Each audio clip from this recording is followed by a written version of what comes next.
सिंध में तैलीमी एमरजेंसी दीवाने जो ख्वाब बणिजी वई। काज़ी मदलक 1973 खां क़ाइम थियल गवर्नमेंट प्राइमरी स्कूल उस्मानाबाद महर बुनियादी सहूलतुनि खां महरूम। ज़िला एजुकेशन ऑफिसरनि जी अदम तवजह सबब सिंध जो मुस्तक़बिल दाव ते लॻल।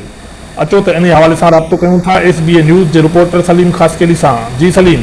जी त नाज़रीन, मां हिन वक़्तु मौजूदु आहियां ॻोठ उस्मानाबाद महर में।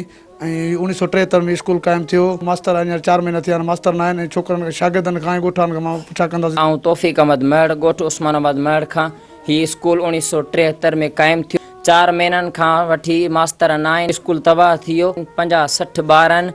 उहे हिन वक़्तु ठला किताब ऐं कापियूं खणी स्कूल में ठला वेठा आहिनि। असां गुज़ारिश कयूं था त असांखे उस्ताद कोन्हनि, 4 महीना थी विया आहिनि। असांखे ॾाढी तकलीफ़ आहे। महिरबानी करे असांखे उस्ताद खपनि।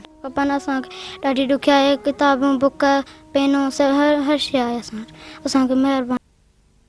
मास्तर कोन्हे, 4 महीना थिया आहिनि। असांखे ज़रूरत आहे, ॾाढी ॾुखिया आहे। असांखे खपे मास्तर।